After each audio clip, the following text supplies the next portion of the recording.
Welcome to Oxboom, your technical magazine with Wolfgang Rudolph. Hello and a very warm welcome. What slow motion is, you know that. I don't mean how some people work like me, no.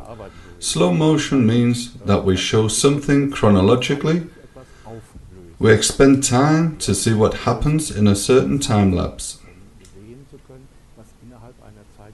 What we can't see with our own eyes.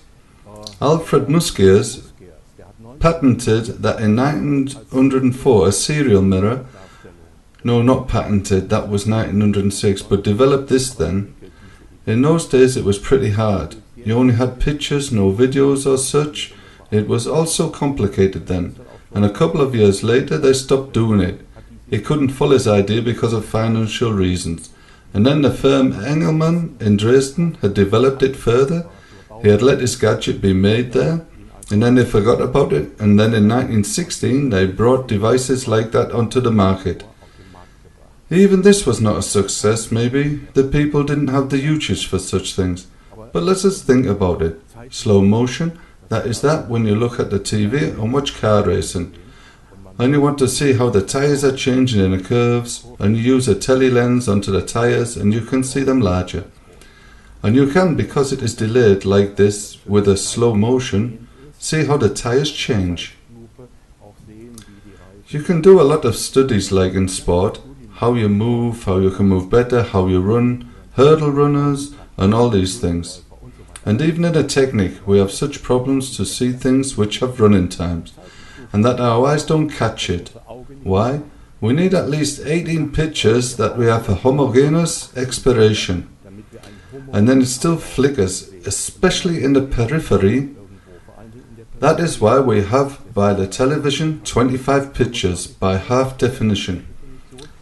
But there were two pictures joined together. Each had the even and uneven lines, and I made 50 pictures out of it. And that is over the flicker board, which is at about 47 to 48 Hertz. That is first the one side. We have to have the technique which seemingly slows down the time. And how we can do that? Well, we turn on this fan here. It makes a bit of a noise. That is why I've took off my things. And when we look at it with the camera, then you can see that you can't see anything. The disc that is like a grey disc. The wings move that fast, our eyes can't resolve them. But when I want to see in running, if the wings deform or so, then I need the technique to help me. I'll turn it off again. It is trying to moderate with me, and I don't like that. So now it is off, and then you can see an effect that you will see shortly again. You know that from Wild West films. The wheels of the stagecoach suddenly turn backwards, or when a car rolls out and it has wonderful alloys, all of a sudden they turn backwards and forwards and so. It doesn't really happen, we all know that, because how does this effect come? Let's take a spoke from a coach or post coach, from the wheel, the spoke moves so around. But let's imagine the spoke stands like this when the picture is taken from a camera, vertical. And then the next picture is took when it stands there. Up to now everything is okay. But when the next spoke comes and it stands nearly at the top, then our eyes think the spoke hasn't made the long way to there but the short way backwards. And that is why it looks like that. And when the rotation speed changes, then this jump changes too. Sometimes forwards, sometimes backwards. Now this fan we recorded with a high-speed camera, and this high-speed camera makes much more pictures per second to that what a normal camera does. And we'll look at the screen now. I can start the recording of the high-speed camera, and as you can see, we have there an effect where it turns forwards and backwards. And that's because the fan doesn't turn evenly, and also in its number of revolutions varies. The recording speed of the high-speed camera runs constantly, and that's why we see it sometimes run forwards or backwards or even still standing. But we can also stop the recording and split the pictures into single pictures and see picture for picture how the wings deform. So in the technique area there are lots of usages where we have to stretch the time, and the technique for this, there are cameras which have more than these 50 pictures or 50 full pictures or 60 in a different form per second make. It can be thousands of pictures, and then you can see in a very small steps by resolved and seen, but there are also problems. And I would like to show you and talk about where the problems are. When so many pictures are made in a short time, and for this let us have a look at one of these high-speed cameras.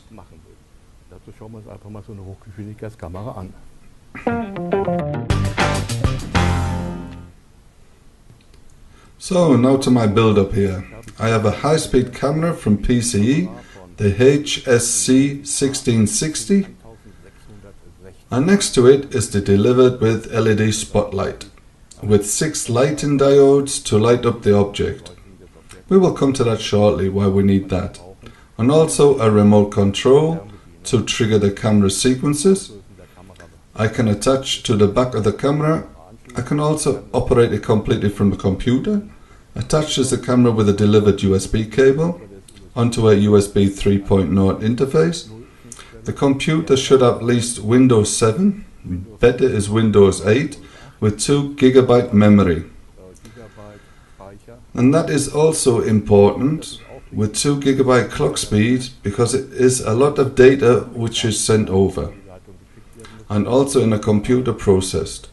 So also delivered is the program, and installation is simple. The camera itself is automatically recognized from Windows. On a CD is the program, which you can see here, delivered with it.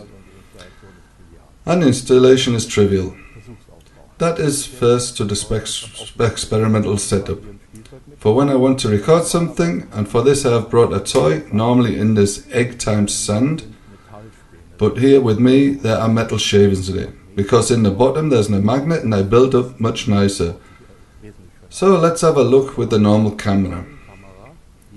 I will turn it around and you can look what happens. That looks pretty nice and spectacular. And when it is finished, you could naturally show it again in slow motion. What does that mean? Well, I'll let one picture stand longer because we do not have an electricity. Like by music, you can't stop that because it has to be sent continuously. Pictures I have always chopped in front of me. Single pictures. And when they are quick enough, after another sent in front of my eye, then they would flow smoothly too. But when I let these pictures run slower, then it starts to jerk. It goes slowly. Naturally, we have methods today to replace pictures in there. We also have programs to interpole between pictures. But that is all lied about. Because there I count a picture and don't record the reality. The only way to recognize what happens between the pictures, what our eyes don't see, then you need a high-speed camera.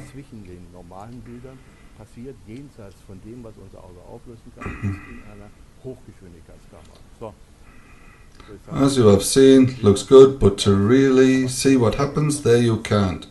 You have to do that using the camera. I'll show you that shortly. Now to the camera, a few data about it. It comes with its sinus sensor with 1.3 megapixel, record maximum 1280 times 1024 pictures. And these pictures, the resolution you can naturally reduce. It goes down to 256 to 256 pictures. It plays a big role because the more pictures I make and the more large they are, so much data I must transfer. And thus, so much memory I need. And that means so slower I can record the pictures. With the larger resolution of 1280 to 1024, I can only, so to say, record 210 pictures per second. when I go down to 256 to 256 points, then I can record 2420 pictures per second. That is incredible. So now we want to have a look at what this camera has seen. I don't want to show you anything live because we need much more light in here. If you want to see extreme big and extreme short, why? Well, let's have a look first. So now I go out of my mode here into a different mode where I can see what I recorded before or these recordings now, and I can see them as single pictures. I can also go through these single pictures. There are a lot of them. As you can see, they change all the time. And when I choose one of these single pictures, I can look at them in a preview. I also have the possibility to enlarge these pictures, and then I have the possibility to show these pictures subsequently to see as a film. That you can see the quality of the pictures and the beauty of the pictures.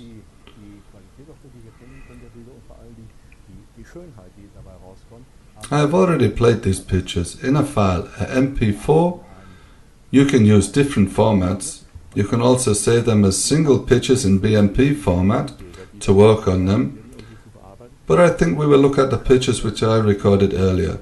As you can see at the bottom of the metal shavings, how the heap gets bigger. You can also see how the shavings fall down like fluids. Although fluids would have a greater surface tension, and these here are very loose. You can see single particles that fall next to the stream, and the structure, how it builds up, look very good as well. So that what we see now, you cannot do with a normal camera. Let's get back to the lighting. The lighting, when you have a very old click-clack camera, as you know at the front there's a shutter, it opens and light comes in, exposes the film and then closes again. And you can also think when it opens very quickly, only a little light comes in. And when it opens very extremely, nearly no light comes in. And that is the problem, what we have by such recordings. We need lots and lots of light. And with normal cameras we cannot show this. I'll show you the setting possibilities, what this camera has. When we look at the screen and look at the right hand side, there we have the sensor type that is automatically recognized.